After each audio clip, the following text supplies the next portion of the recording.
예, 여러분 안녕하십니까? 2020학년도 여러분과 함께 기기분석을 하도록 하겠습니다. 기기분석 여러분들 많이 들어봤죠? 기기분석. 이 기자가 무슨 기자죠? 기계의 기, 그릇 기, 기계가 담겨져 있는 그릇 이런 뜻이죠. 뭐 한자를 한번 볼까요? 한자를 보면은 여러분들이 기기분석이란 표시를 이렇게 쓰고 있습니다. 기계기 그릇 기자입니다. 그래서 기기 분석. 즉, 이 기자는 여러분들이 이제 기계 할 때는 기자고, 요거는 기물. 기물이라고 뭐야? 예를 들면 밥그릇, 국그릇 이런 거 파는 데가 기물포예요. 기물점.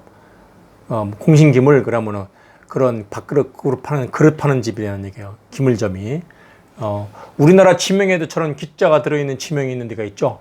어디가 있을까요? 여러분이 지금 세종시로 변한 연기군은 이런 그릇 기자는 아니지만 다른 기자 쓰고, 또 저 부산 옆에 기장군이라고 있죠. 기장군. 거기도 이런 그릇 기자를 쓰진 않고 다른 기자 써요. 그 기자 들어가는 데가 그런 기장군이 있고 연기군이 있었네요. 그리고 충남 당진 기지시 리가 있고, 이런 기자 쓰는 동네가 뭐 있죠? 그렇죠. 기흥. 수원 옆에 기흥 있죠. 수원시 기흥, 용인시 기흥구죠. 기흥에 뭐가 있습니까? 기흥 IC 앞에 보면 삼성 반도체가 있죠. 그래서 삼성 반도체가 기흥에서 꽃 피우는 이유가 그릇 기자를 쓰는 기가 흥할 흥자 써 기흥이 그렇다는 얘기입니다. 그릇이 흥한다. 즉 삼성 반도체가 칩을 거기다 담는 것이 반도체 칩을 담는 그릇이다. 이렇게 표현해서 그런 표현을 쓰기도 했었어요. 자, 어떻든 간에 기기 분석의 기자는 앞에는 한자로 쓰면 기계 기자고 뒤에는 그릇 기자를 쓴다는 거 여러분들이 뭐 그냥 지나가는 말로 알아두면 좋고요. 자, 그러면 기기 분석이라는 것은 뭔가를 우리 뒤에 아까 이제 분석과학과 기기 분석이 있으니까 설명을 했겠지만, 여러분들은 우리 화학공학과에 들어온 지 4년하고도 6개월이 지나서 드디어 4학년 2학기 왔습니다. 이제 드디어 마지막 학기네요. 이번 학기만 지나면 여러분들은 빛나는 졸업장을 받게 됩니다. 그렇다면 여러분들이 청운의 꿈을 안고 청운대학교에 들어와서 앞으로 또 사회로 나가는 청운의 꿈을 또 꾸고서 이 포부를, 원대한 포부를 갖고 사회에 진출하게 됩니다. 여러분들이 청운대학교 화학공학과 와서 무엇을 배웠는지, 무엇을 얻어갖고 나가는지 한번 스스로 이제 생각해 볼 때가 됐죠. 그래서 자기 나름대로의 자기 카드가 있어야 되겠죠. 여러분이 이제 이 카드를 쳐봤는지 모르지만 포커페이스도 있고 뭣도 있지만 자기만의 카드가 있어야지 상대와 경쟁했을 때 우위에 설 수 있는 게 있는 거죠. 그렇죠? 여러분들은 1학년 때 일반화학을 통해서 화학을 공부하기 시작했습니다. 물론 뭐 고등학교 때 화학 공부했죠. 화학 공부했습니다. 그리고 2학년 때는 유기화학, 물리화학, 분석화학, 생화학을 공부했어요. 그리고 3학년 때는 고분자화학을 공부했습니다. 화학자가 앞에 뒤에 들어간 그런 화학이 벌써 일반화학, 유기화학, 물리화학, 분석화학, 생화학, 고분자학 5과목을 배웠네요. 그죠? 그리고 공학적으로는 화공양론, 단위조작, 연력학, 반응공학을 포함해서 공학 과목을 배웠습니다. 자, 화학공학과라는 게 뭐예요? 화학공학과라는 얘기는 어디서 나왔죠? 예, 1930년대 화학공학가 아마 MIT 쪽에서 생겼을 거예요.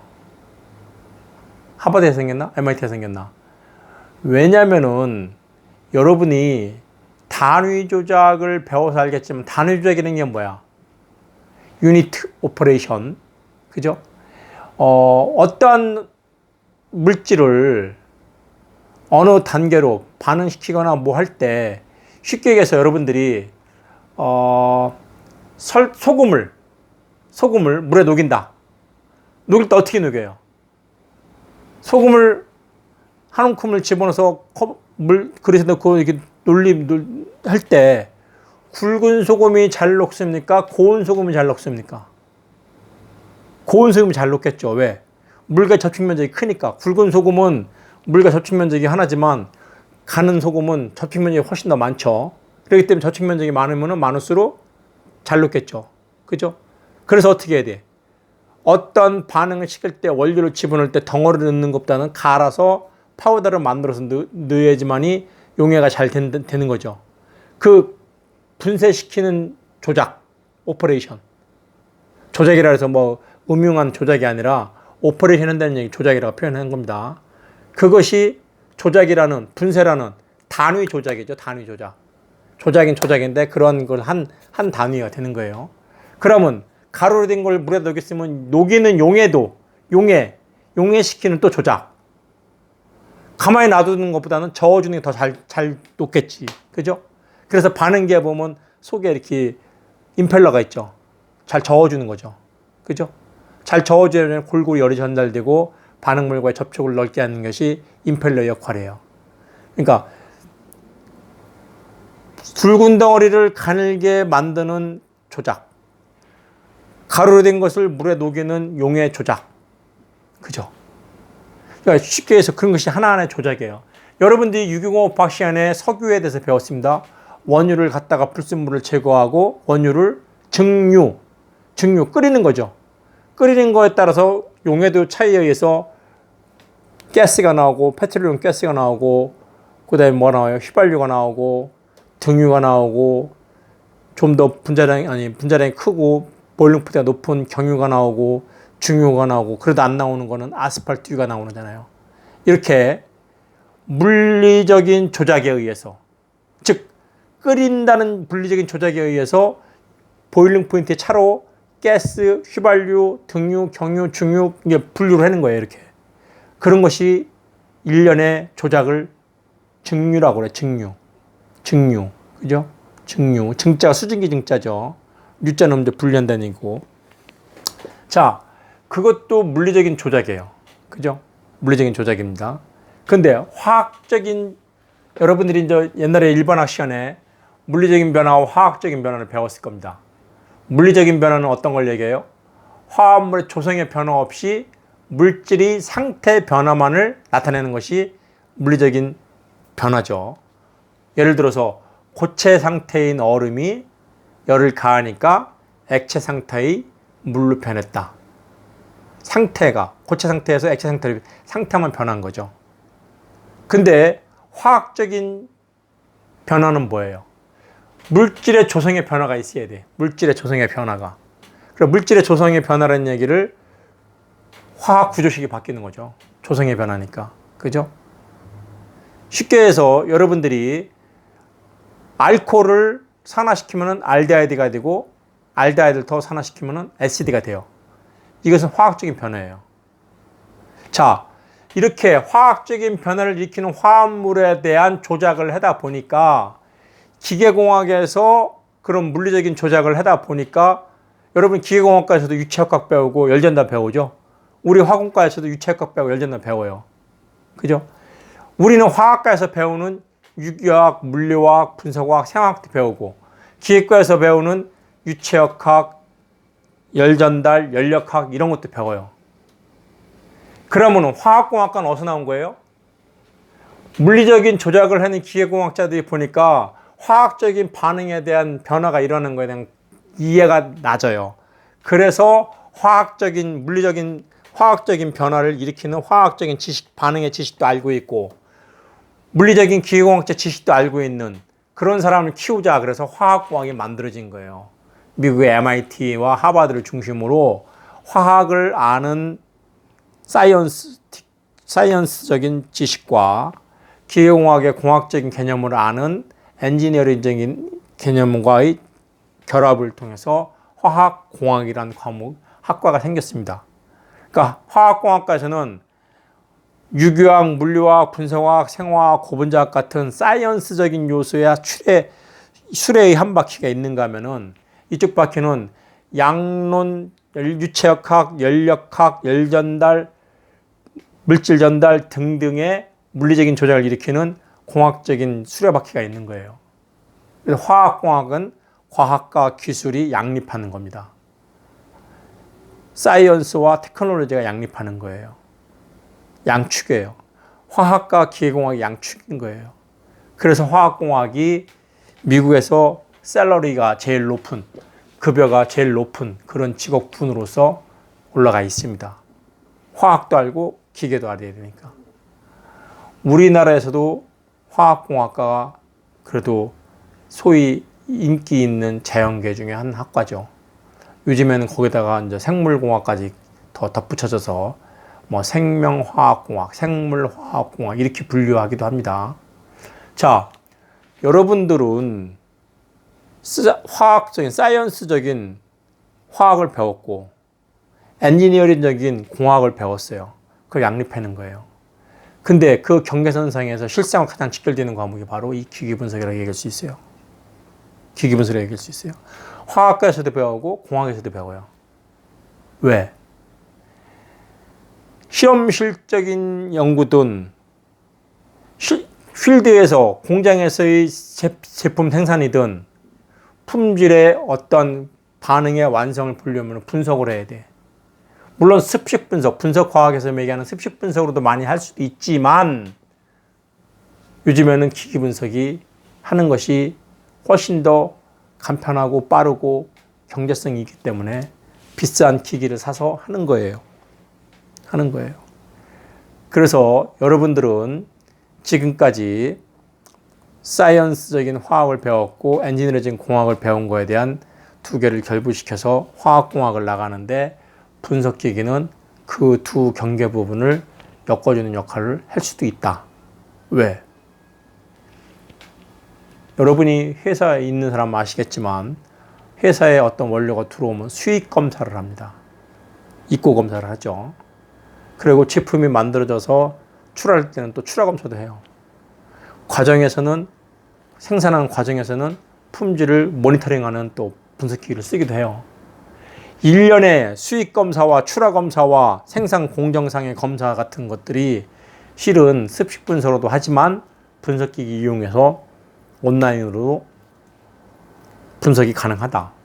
그래서 요즘에는 분석기기가 많이 각광을 받고 있다. 그래서 분석 기능사 자격증도 있는가 하면은 기기분석 기사 자격증도 있다.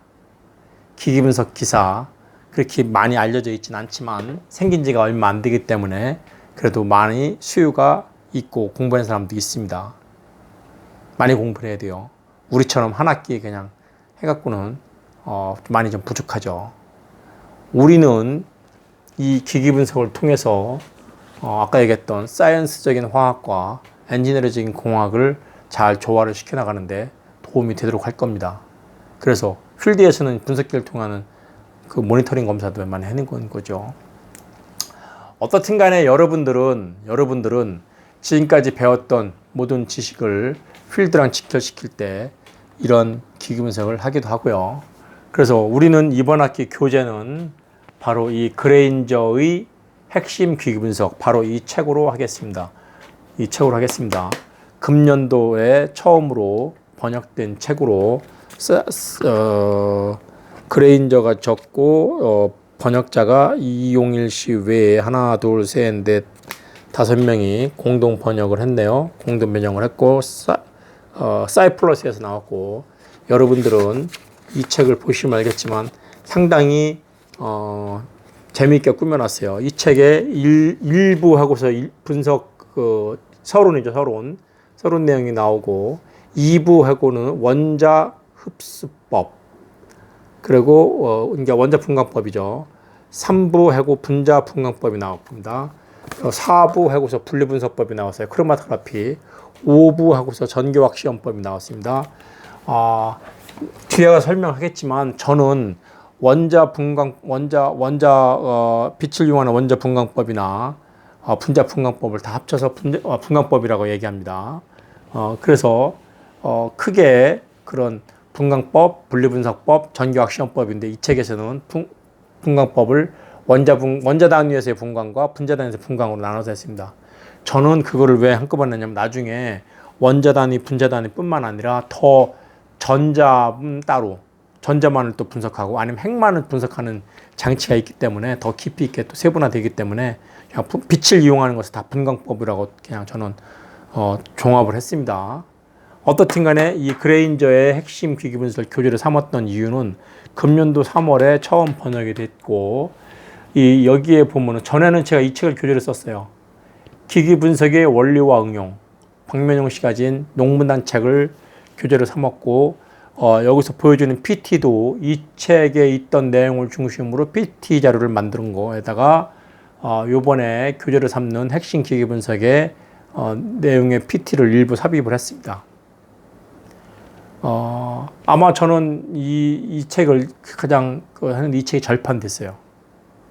근데 사람들이 많이 이용하는 책이 또 이 기기분석의 원리라는 스쿠그 책이 있습니다. 그 고려대학교 화학과 명예퇴직한 박기채 선생님이 쓴 책이고, 이 양반이 쓴 분석과학 책이 엄청나게 많아요. 스쿠그 책을 거의 많이 번역을 했었고, 스쿠그 책도 일반 분석과학이나 기기분석 책으로 엄청나게 많습니다. 근데 이 책은 두께가 제가 갖고 있는 이 책이 한 2배 내지 3배 정도 두꺼워요. 너무 그거 하나 캔다는 도저히 말도 안 되고, 그 정통 화학과에서도 그걸 2학기, 3학기 공부하는 책은 이 책 갖고 공부하는 건데, 그거를 많은 우리나라 책들이, 여기에 있는 많은 기기분석 책들이 그 스쿠그의 이 책을 서머라이즈 해갖고서 만든 책들이 많아요.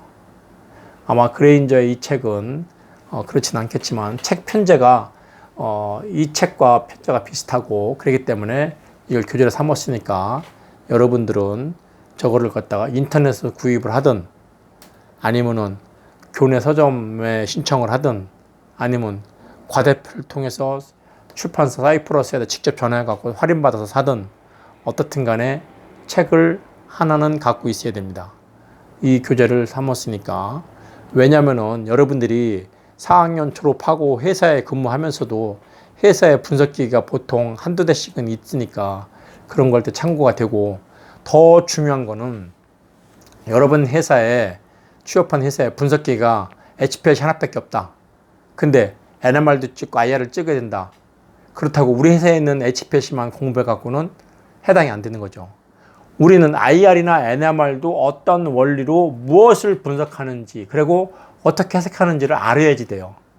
그래야지 내가 이 샘플을, 요번에 사장님이 미국 출장 갔다 오더니만 전시에서 새로운 제품이라고, 신제품이라고 갖다 줬어요. 주면서 미스터 김 이것 좀 분석 좀 해줘봐. 그랬는데 이걸 갖다가 GC를 몇 개 될지, NMR을 몇 개 될지, UV를 몇 개 될지 모른단 말이에요. 왜? 분석기기의 원리와 특성을 알지 않으면은 맡길 수가 없는 거예요. 자기가 찍지는 않더라도 기기에 대한 원리와 특성에 대해서 이해를 해갖고 어떻게 해석할 수 있는가를 알으면은 자기가 없어도 다른 데서 찍어오면 되는 거예요. 그 분석기기를 보통 한 5천만 원 이상, 싼 게 5천, 3천, 5천인데 뭐 1억 넘는 게 수두룩해요. 이런 기기를 사갖고서 우리 학교처럼 별로 쓰지를 않으면 의미가 없어요. 기기는 유지하기도 힘들어요. 여름에는 시원하고 겨울은 따뜻해야 돼요. 냉난방비가 많이 들어요. 그죠? 그리고 또 그거를 운용하는 오퍼레이터가 있어야 되고, 없다 손 치더라도 기기가 보통 1억짜리를 사다가 내구년 아닌 10년인데 10년 지나면은 제대로 쓰지 못하는데 1년에 1,000만 원이에요. 그러면은 한 달에 한두 번 쓴다 그러면은 지역에 있는 기기분석 센터에다가 의뢰를 하면은 몇만 원, 비싸봐야 10만 원이에요. 그러면 한 달에 한 두 번 거 찍으면은 거기다 맡겨서 찍는 것이 훨씬 더 경제적인 거예요. 생각해 보세요. 한 달에 한 1, 20만 원 쓰는데 1년이면 1, 200만 원 쓴다 치고 10년이면 2천만 원이에요. 근데 1억짜리 기기를 사갖고 거기에 사람 붙이고 유지 관리하기엔 너무 힘들죠. 물론 찍는 분석기기 활용도가 높다면 사야지 돼요. 그래서 대부분의 화장품 회사들이 HPLC를 많이 갖고 있어요. 왜? 화장품 내에서 어떤 성분에 대한 함량비를 따져주기 위해서. 나이아시아마이드 같은 거 미백 화장품의 기능성 원료인데 그것이 기능상품 규정상 뭐 몇 프로 이상 들어가야 돼요. 그죠? 너무 많이 넣으면은 수지 타산에 안 맞고, 너무 적게 넣으면은 기능성 테스트에 떨어지고, 그렇기 때문에 일정 수준을 유지해야 되는데 그런 것들이 HPLC로 검출할 수 있어요. 그렇기 때문에 자기 회사에서는 HPLC 있지만 HPLC가 아닌 NMR 같은 것도 꽤 비싼데 NMR 찍어야 된다. 그래서 사요? 살 필요가 없어요. 대개 도 단위의 지역별로 기기 분석 센터가 있습니다. 정부에서 지원해주는. 거기다 의뢰하면은 실비로 몇만 원이면 찍을 수 있어요. 훨씬 경제적이에요. 우리 학교도 저거 98년, 99년, 2000년, 2001년도에 주로 많이 샀는데 벌써 20년 됐어요. 벌써 20년 됐어요. 그런데 저도 작년에 어떤 것을 측정하려고, 오랜만에 측정하려고 AS 업자 요청하면은 그 양반 하루 출장비가 30만 원인지 50만 원이에요. 고치는 거 말고 오기만 하면은. 그런데 와서 고치는데 우리가 벌써 20년 다 돼가니까 소프트웨어가 안 맞는 거예요. 소프트웨어는 자꾸 최신 버전으로 업데이트 되는데 우리 분석기계에 들어있는 컴퓨터는 10년 전, 20년 전 유행했던 그런 거기 때문에 못 따라가는 거예요, 사양이. 그리고 일부 우리 자동차도 부속품은 뭐 브레이크 라이닝 같은 거 이게 교체하면서 쓰잖아요. 근데 분석기계도 마찬가지예요. GCS의 셉텀 같은 경우, 셉텀이 이제 주사기로 이렇게 팍 찌르는데, 주사기가 찌르니까 여기가 고무마개로 되어 있는데, 이 고무마개가 많이 찌르면 어떻게 돼? 구멍이 숭숭숭 떨어지겠죠. 그럼 갈아줘야 돼요. 그런 것들이 있습니다. 그래서 보통 내구년에 10년을 잡는데 우리는 저거 20년 됐기 때문에 참 분석기기로서는 분석기기의 최대 생명은 신뢰도입니다. 신뢰도. 신뢰성 있는 데이터를 만들어 줘야지 분석에 의미가 있는 겁니다. 더군다나 기기 분석은 어떠한 절대값을 측정하는 것이 아니라 표준물질의 전기값에 대한 상대적인 비율이에요. 비예요. 그렇기 때문에 상대적인 피크를 나타내는 거지 절대적인 값을 나타내는 건 아니에요. 그래서 여러분들은 다시 한번 말씀드리는데 자기 회사에 갖추고 있는 분석기기가 아니라고 해서 모르면은 안 된다. 고로 기기 분석의 원리와 그거에 따른 특성이 뭔가를 알고 어떻게 해석하는 건지는 기본적인 분석기기는 알아야 된다. 분광법에서 아까 얘기했던 뭐 UV, IR, NMR, 크로마토그래피에서 뭐 GC, LC, 그 다음에 더 추가를 한다면 열분석기, 그런 것들에 대한 원리와 특성을 알고, AAS도 있네요. 우리 학교에 있는 거. 원리와 특성을 알고 어떻게 그 데이터를 해석할 것인가를 알아야지 아까 사장님이 오다 내렸을 때 이거는 분리분석으로 먼저 크로마토그래피를 한 다음에 나중에 매스로 본다든지, 아니면 GC로 먼저 분리한 다음에 매스로 본다든지, 아니면 GC로 분리한 다음에 그 분리된 걸 갖고서 NMR을 찍는다든지, 아니 IR을 찍는다든지, 뭐 이런 식의 계획을 세워야 돼요. 작전을 짜야 돼요. 아무 생각 없이 이거 찍어주세요. 제일 힘든 게 뭐예요? 장님 코끼리 만지식 측정이에요. 그럼 데이터 신뢰성이 없어요. 그거에 대한 시류에 대한 이해가 있는 분석을 해야지 제대로 된 분석이 나오는 거지. 시류에 대한 이해도 못하는데, 분석기계는 이해를 못하는데, 원리를 모르는데 어떻게 분석을 맡겨요? 먼저 GC로, 아니면 먼저 HPLC로 분리한 다음에 분리된 값을 갖다가 IR을 찍어라, NMR을 찍어라, 이렇게 해야 되는 거예요. 그냥 이거 찍어주세요 그러면은 뭘 찍어줘요? 이렇게 되는 거죠.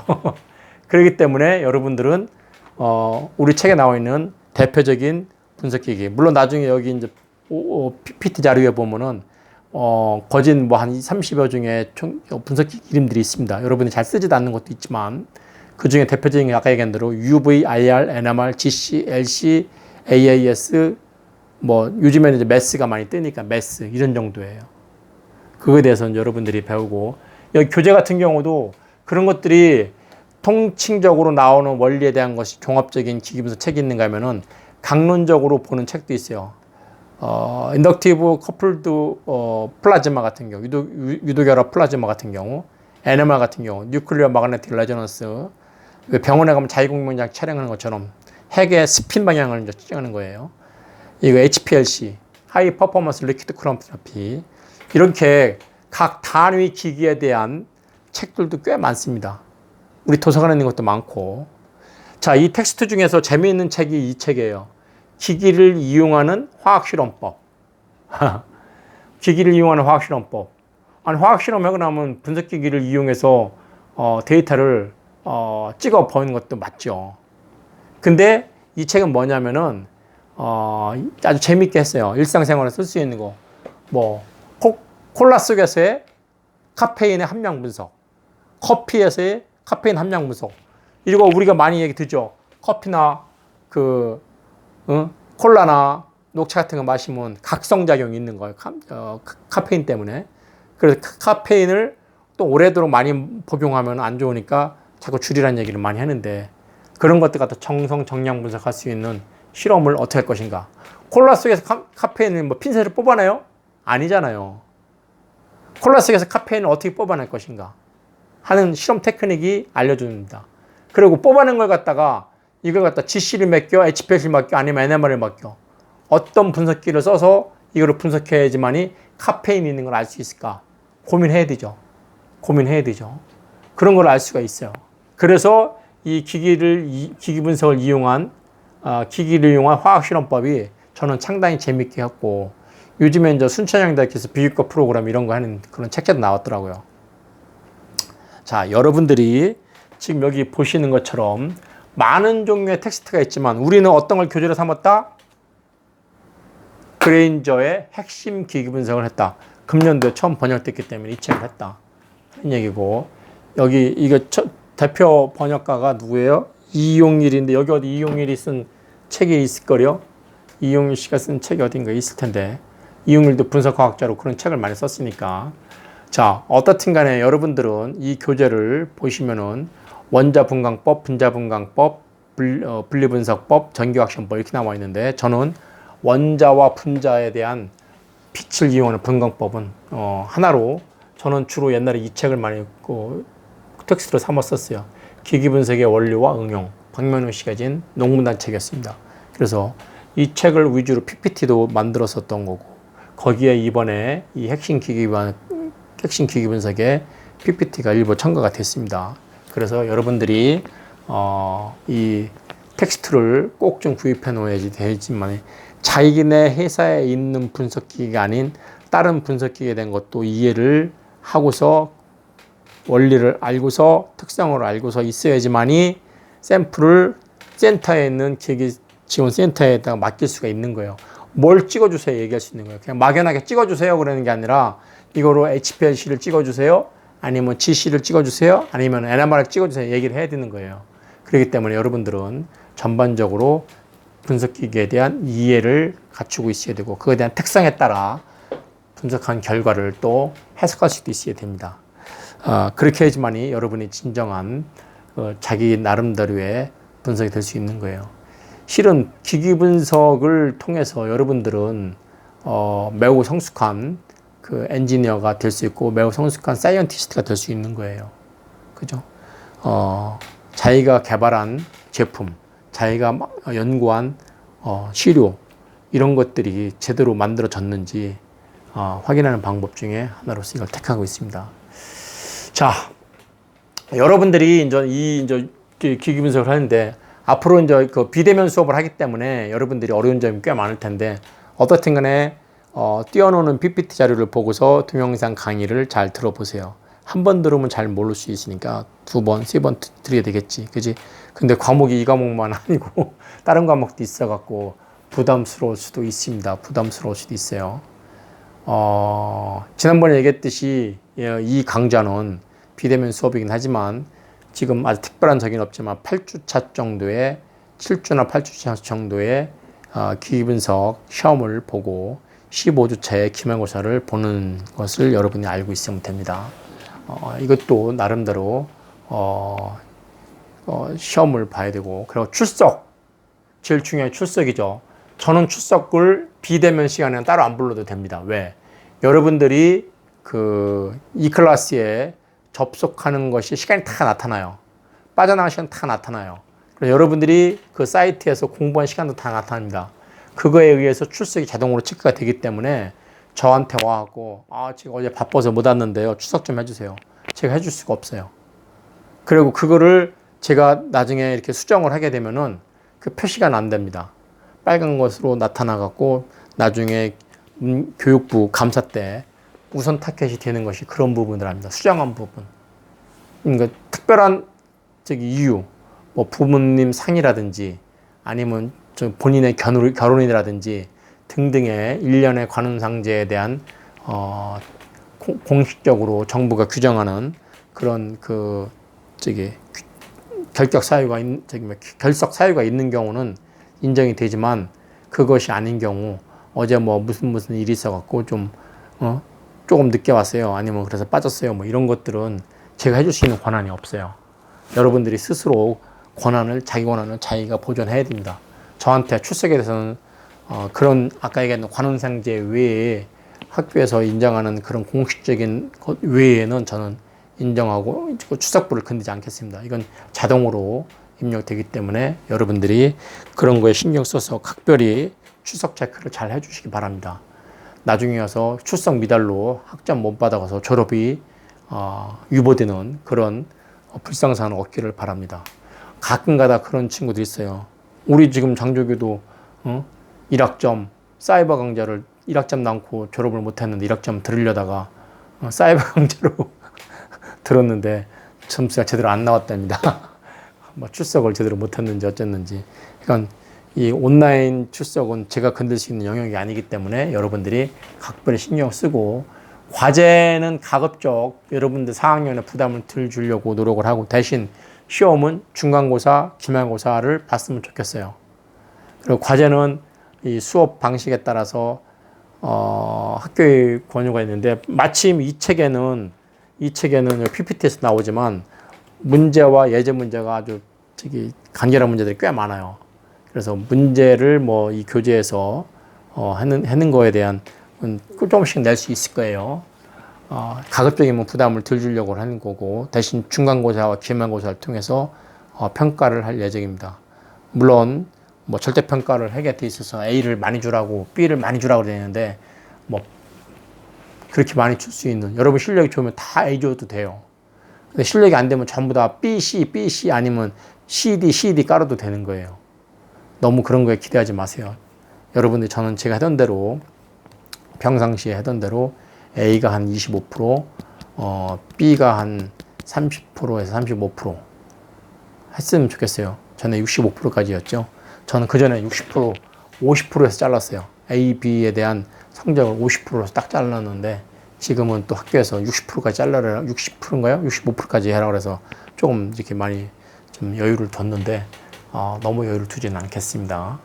4학년이라고 너무 만만히 봤다가 한 과목을 흘렸다. 그럼 졸업 못하게 되죠. 그죠? 그런 불상사가 없기를 바라는 마음입니다. 그런 불상사가 있으면 안 되겠죠. 자, 그럼 우선 이제 본격적으로 다음 수업으로 들어가도록 하는 것이 좋겠습니다.